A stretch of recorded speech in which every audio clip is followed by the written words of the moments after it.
Hello મિત્રો, સ્વાગત છે તમારું આપણી યુટ્યુબ ચેનલ ગુજરાત એક્ઝામ ગુરુમાં.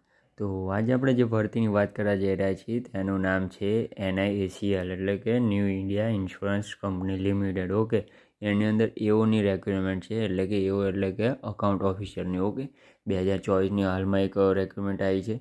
તો આના અંદર તમે 88,000થી પગાર સ્ટાર્ટ થાય છે. તો તમારા માટે સુવર્ણ તક કહેવાય એમ કે ફોર્મ ભરી દેવાય, મેળ આવી જશે. તો આ વિડીયોની અંદર આપણે પસંદગી પ્રક્રિયા શું રહેશે, લાયકાત તેના માટે શું રહે છે, ડિટેલમાં જગ્યાઓ જોઈશું, પગાર પણ જોઈશું તેનો શું હશે. સ્ટાર્ટ તો 88,000થી થાય છે પણ બધું જ જોઈ લઈશું. અને અરજી ફી કેટલી હશે અને મહત્ત્વની તારીખો પણ જોઈશું, ક્યાંથી ક્યાં સુધી ભરાય છે. ઓકે, તો કોઈ પણ તમારાથી માહિતી મિસ ના થઈ જાય એટલે વિડીયોને સ્કીપ કર્યા વગર જોવું પૂરું. ઓકે, તો કોઈ પણ ટાઈમ વેસ્ટ કર્યા વગર ચાલુ કરે આજનો આપણો વિડીયો. ચાલુ કર્યા પહેલાં આપણી ચેનલ લાઈક, સબસ્ક્રાઈબ અને શેર જરૂરથી કરી દેજો મિત્રો, કારણ કે આવા નવા વિડીયો આપણી શું કહેવાય માહિતી આપણી યુટ્યુબ ચેનલ ઉપર લાવીએ છીએ, તમારાથી ચૂકી ના જવાય. ઓકે, તો ચાલુ કરીએ આજનો આપણો વિડીયો. સૌથી પહેલાં આપણે શું કહેવાય બેઝિક માહિતીથી શરૂઆત કરીએ. તો એની અંદર એવું છે કે NIACL એઓ ભરતી 2024.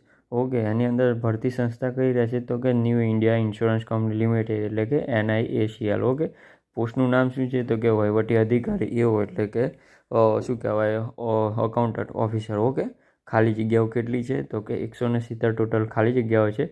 જાહેરાત નંબર કેવો છે તો કે CORP HRM/AO/2024. ઓકે, તો જોબ સ્થળ એટલે કે ભારત એટલે કે ગુજરાતમાં જ રહેશે. ઓકે, ગુજરાત જ રહેશે.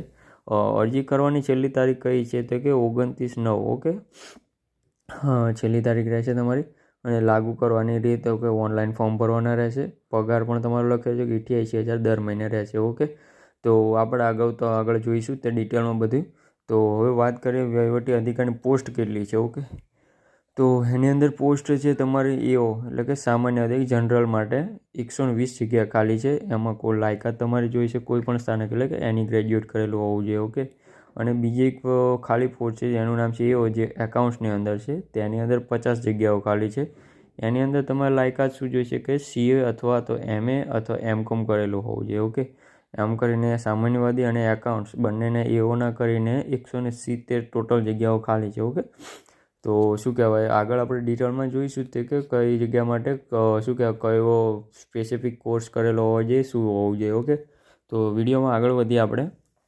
આ પોસ્ટ પ્રમાણે શૈક્ષણિક લાયકાત શું રહે છે. ઓકે, તો જર્નલિસ્ટ જે હતું એના માટે તમારે શું લેશે કે ઉમેદવારો પાસે માન્ય યુનિવર્સિટીમાંથી કોઈ પણ શાખામાં સ્થાનક અથવા તો અનુસ્નાતક. ઓકે, એટલે કે ડિગ્રી અથવા શું કહેવાય ગ્રેજ્યુએશન અથવા તો ગ્રેજ્યુએટ લઘુત્તમ લાયકાત કેન્દ્ર અથવા તો કેન્દ્ર સરકાર દ્વારા માન્યતા પ્રાપ્ત કોઈપણ સમકક્ષ લાયકાત સામાન્ય ઉમેદવારો માટેની ડિગ્રી પરીક્ષાઓમાં ઓછામાં ઓછા 60% ગુણ સાથે હોવું જોઈએ. એટલે ઓકે, કોઈ પણ ગ્રેજ્યુએશન છે તેની અંદર તમે કોઈ પણ સબ્જેક્ટની અંદર 60% એટલે કે 60% ગુણથી પાસ થયેલા હોવા જોઈએ. ઓકે, અને ઓછામાં ઓછા SC ST PWBD ઉમેદવારો માટે 55%, એમને માટે 5%ની રાહત છે.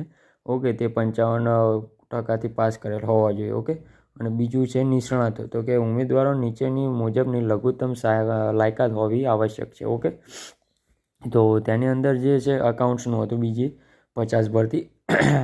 તો એની અંદર ન્યૂનતમ લાયકાત કેટલી રહેશે તો કે આ ચાર્ટેડ એકાઉન્ટન્ટ કે ICA અથવા તો cost and management account. Okay, એ પણ કરેલું હોવું જોઈએ અથવા તો ઓછામાં ઓછા 60% સાથે SC ST PWB માટે 55. ઓકે, આમાં પણ તેમને છૂટછાટ આપી છે 5%ની.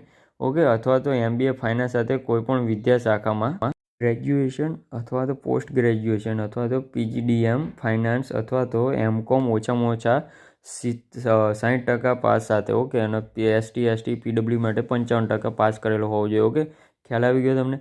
જનરલિસ્ટ માટે તમારે શું કોઈ પણ માં ચાલશે, કોઈ પણ તમારે ડિગ્રી કરેલી હોવી જોઈએ. મૂળ ડિગ્રી એટલે કે ગ્રેજ્યુએશન કોઈ પણ ચાલશે, પણ ખાલી 60% માર્ક્સ તમારે જોઈશે ટકા. ઓકે, 60%થી વધુ. અને ST PST અને PW માટે 55% છે. શું કહેવાય 5%ની રાહત આપી છે. ઓકે, અને બીજા જે અકાઉન્ટ્સમાં હતા 50 આપણે આગળ જઈએ એમ ભરતી એની અંદર સ્પેસિફિક કોર્સ આપેલો કે M.Com કે CA કે કોઈ પણ કરેલું એમની અંદર પણ 60% હોવો જોઈએ. અને SC ST માટે 55%, 5%ની રાહ છે. ઓકે, બેઝિક માહિતી ખ્યાલ આવી જશે. હવે આગળ આપણે વાત કરીએ આ ભરતીમાં વય મર્યાદા કેટલી રહેશે. ઓકે, તો એની અંદર એવું લખ્યું છે કે NIACL AO ભરતી 2024 માટે વય મર્યાદા 21 થી 30 વર્ષ. ઓકે, 30 વર્ષ વધુમાં વધુ જોઈએ. ઓકે, વય મર્યાદાની ગણતરી માટે નિર્ણાયક તારીખ 1/9/2024. ઓકે, એટલાની અંદર 21 થી 30 વર્ષની અંદર જોઈએ 1/9/2024. ઓકે, ઉંમરમાં નિયમ મુજબ છૂટછાટ આપવામાં આવશે. જે SC ST PWB માટે જે છૂટછાટ આપવામાં આવે છે તે સરકારના ગુજરાત સરકારના નિયમ મુજબ આપવામાં આવે છે. ઓકે, હવે વાત કરીએ ચલણની, એટલે કે અરજી ફી શું છે. ઓકે, તો જનરલ, OBC અને EWS માટે 850 રૂપિયા તમારી અરજી ફી રહેશે. જ્યારે SC ST અને PWB માટે 100 રૂપિયા રહેશે. ઓકે, અને ચૂકવણી ફીની બધી શું કહેવાય ઓનલાઈન જ કરવાની રહેશે. જે પોસ્ટ આપણે જે પહેલાં કરતા હતા તે અત્યારે બંધ થઈ ગયું છે, ઓનલાઈન જ કરવાની રહેશે. ઓકે, હવે આગળ આપણે વાત કરીએ કે પસંદગી પ્રક્રિયા કઈ રીતે છે. તો NIACL AO ભરતી 2024 માટેની પસંદગી પ્રક્રિયાના નીચેના તબક્કાઓ છે. ઓકે, તો સૌથી પહેલાં ઓનલાઈન પ્રિમિલ્સ તમારી લેખિત લેવામાં આવશે. ત્યારબાદ ઓનલાઈન મુખ્ય લેખિત એટલે કે પ્રિમિલ્સમાં પાસ થશો તો તમારે મેઇન પરીક્ષા લેવામાં આવશે, મેઇન રેટનમાં. ઓકે, ત્યારબાદ તમે એમાં પાસ થશો તો તમારું ઇન્ટરવ્યૂ લેવામાં આવશે. ત્યારબાદ ઇન્ટરવ્યૂમાં પણ પાસ થઈ જાઓ, તમારું DVમાં નામ આવે તો તમારે ડોક્યુમેન્ટ ચકાસણી એટલે કે ડોક્યુમેન્ટ વેરિફિકેશન કરવામાં આવશે, દસ્તાવેજ ચકાસણી. અને ત્યારબાદ તમારી તબીબી પરીક્ષા એટલે કે મેડિકલ એક્ઝામ રહેશે. ઓકે, 5 તબક્કા ટોટલ છે તમારા. ઓકે, હવે વાત કરીએ અરજી કઈ રીતે કરવી. તો સૌથી પહેલાં સ્ટેપ નંબર 1 છે, તમે NIACL AO ભરતી 2024માં જે PDFમાં તમારે લાયકાત તપાસો. ઓકે, PDF જે આપણે આપેલી છે ડિસ્ક્રિપ્શનમાં લિંક આપી દઈશું, ત્યાંથી તમે ફૂલ નોટિફિકેશન જોઈ જશો. ઓકે, તો ત્યાંથી લાયકાત તપાસવાની તમારી કે ઓકે છે, આપણે ભરી શકાય એમ છે. તો શું કહેવાય ત્યારબાદ સ્ટેપ નંબર 2 શું કહેવાય કે ઓનલાઈન અરજી લિંક ઉપર જઈ અને શું કે આપણે શું કહેવાય મૂકી દઈશું ડિસ્ક્રિપ્શન, ત્યાંથી તમે ઓનલાઈન અરજી કરી શકો છો newindia.co.in ઉપર. ઓકે, ત્યારબાદ ઓનલાઈન અરજીનું ફોર્મ ભરો જે તમારી વિગતો માગે. ત્યારબાદ જરૂરી દસ્તાવેજો અપલોડ કરો, જે માર્કશીટ છે વગેરે છે, આધાર કાર્ડ છે, એ બધું જ અપલોડ કરવાનું રહેશે. ઓકે, અને 5મા નંબરનું સ્ટેપ શું છે તો કે જરૂરી અરજી ફી ચૂકવો. તો કે ફી ભરવી પડશે, આપણે જે આગળ વાત કરીએ કેટેગરી વાઇઝ 850 અને 100 રૂપિયા. ઓકે, ત્યારબાદ એપ્લિકેશન સબમિટ કરી દેવાનું રહેશે. ઓકે, આ તમારો સિમ્પલ સ્ટેપ છે. ઓકે, તો મહત્ત્વપૂર્ણ તારીખો આપણે જોઈ લઈએ આમાં એક વખત કે શું શું છે. તો શું કહેવાય NSA એડમિનિસ્ટ્રેટિવ ઓફિસર ભરતી માટે અરજી કરવા ઈચ્છુક લાયક સ્થાનક ઉમેદવારે તેમના અરજીનું ફોર્મ સબમિટ કરવાના રહેશે, જેના માટે લિંક 10/9ના રોજ સક્રિય કરવામાં આવશે, એટલે કે અત્યારે ચાલુ છે. અને લાસ્ટ શું કે 29/9 સુધી તમે ફોર્મ ભરવાનું રહેશે. ઓકે, હવે વાત કરીએ શું કહેવાય ચાલુ ક્યારથી થાય છે તો કે 10/9 અને અરજી કરવાની છેલ્લી તારીખ છે 29/9. ઓકે, પરીક્ષાનો પહેલો તબક્કો પણ તારીખ આપી દે છે, પ્રિમિલ્સ ક્યારે હશે. ઓકે, તો 13-10 તારીખે એટલે કે 13 ઓક્ટોબરે પહેલી પરીક્ષાની રહેશે. ઓકે, મેઇન પરીક્ષા ક્યારે તો કે 17-11 નવેમ્બરની અંદર 17 તારીખે આમને તારીખ આપી દીધી કે ત્યારે તમારી મેઇન પરીક્ષા પણ હોય છે. ઓકે, તો શું કહેવાય બહુ જ સારું કહેવાય કે આમને પ્રિમિલ્સ અને મેન્સની તારીખો પણ આપી દીધી છે. ઓકે, આની અંદર તો એવું કાંઈ વધારે છૂટછાટથી નથી, એટલે કે શું કહેવાય પેપર ફૂટતું નથી, એટલે સિમ્પલ રીતે પતી જશે. તમારે 2 મહિનાની અંદર તો તમારી જોબ પણ લાગી જશે, તરત રિઝલ્ટ પણ આવી જશે.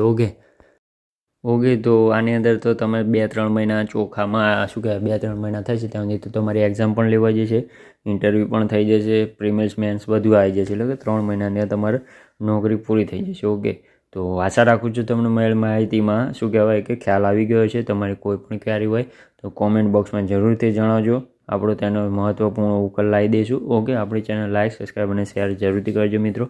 Thank you.